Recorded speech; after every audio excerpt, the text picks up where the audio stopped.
Hey, it's Rachel Cooke, your modern mentor.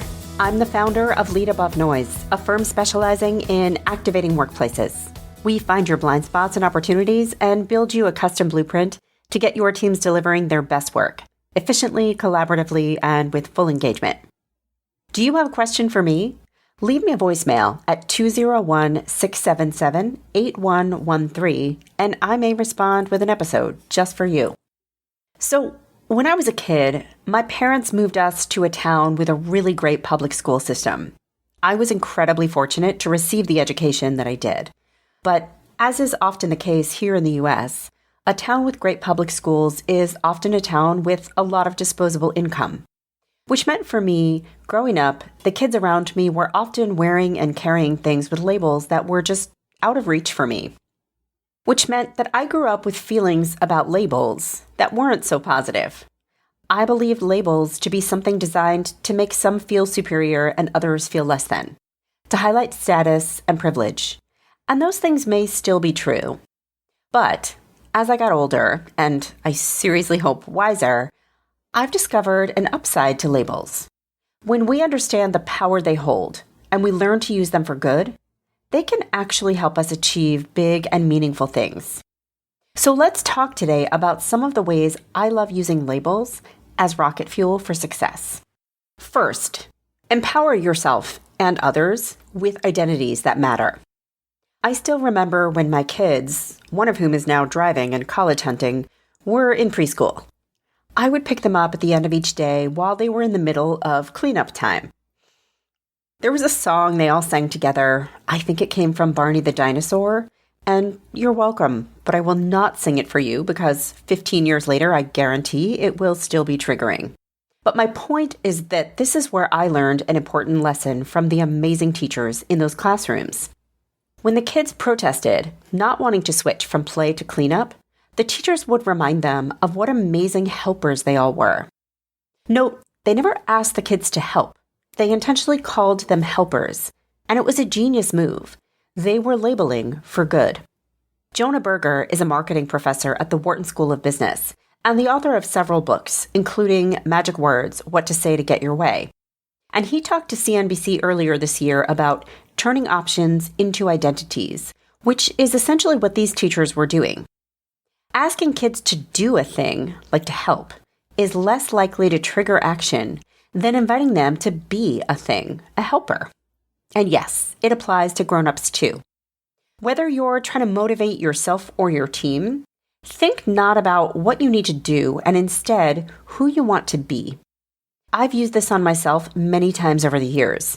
I'm not giving a talk. I'm a professional speaker. I'm not doing a pulse check. I'm an activation expert. These inspire me and excite me.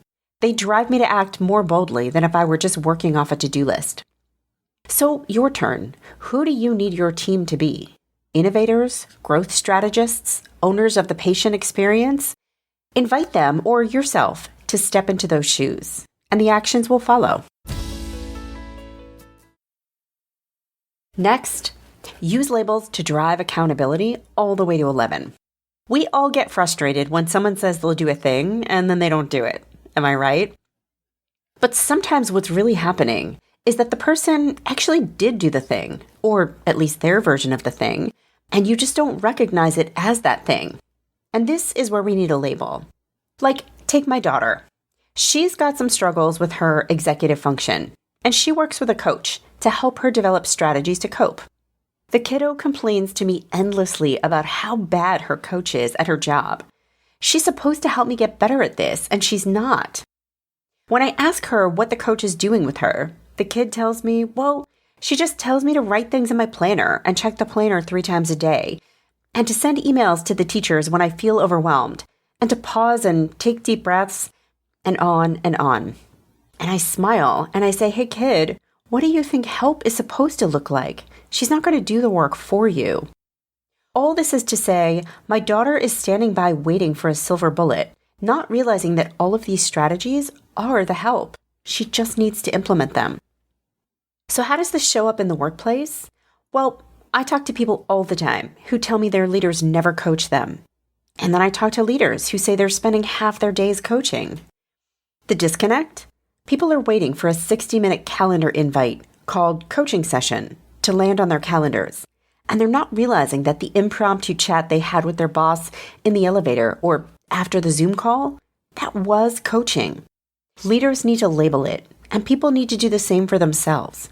Think you're not learning because you haven't attended a conference in 5 years? Try catching yourself next time you're listening to a podcast. Hey there. Or watching a TED Talk, or just talking to a colleague in another part of the business who's offering you a fresh perspective. These all count as learning. You just need to label them as such. Next, use labels to frame opportunity.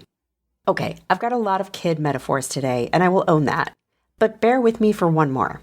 So this same daughter of mine, the one who rides that struggle bus, her room tends to be a 5-alarm disaster. I mean, it is rough. And for years, I would tell her, and then beg her and threaten her and all of these things, to clean it. But nothing worked. Until I leaned on a label, and it changed the game. Well, sort of. I mean, nobody's perfect. Instead of telling her what to do, I labeled the outcome so that it compelled her to act. I said, let's make this a room you deserve. And we talked about her being deserving of a bed without trash on it, clothes folded in drawers, not buried under mountains of chaos. And over time, she found her way there. We made it a room she wanted to be in. So what opportunity do you see for yourself or your team? Like, rather than, okay, team, we need to update this project plan, try, okay, team, how are we going to bring this project to life? Or rather than, I know, I need to be networking even though I hate it. Can you try a bit of self-talk like, I get to build a coalition of supporters and champions and mentors who stand behind me? Yeah, it might feel a little goopy at first, but give it a try. Or better yet, rather than telling you to give it a try, I'm going to say, hey, be your own biggest champion. You deserve it. Is that a helpful start? Okay, good luck, and go get labeling. Join me next week for another great episode. Until then, visit my website at leadabovenoise.com if your workplace could use an activation boost, a talk, a workshop, a pulse check, you choose. You can follow Modern Mentor on Apple Podcasts, Spotify, or wherever you listen to podcasts. Find and follow me on LinkedIn. Thanks so much for listening and have a successful week. Modern Mentor is a quick and dirty tips podcast. It's audio engineered by Dan Farabend. Our director of podcasts is Brandon Getchis. Our podcast and advertising operations specialist is Morgan Christensen. Our digital operations specialist is Holly Hutchings. And our marketing and publicity assistant is Davina Tomlin.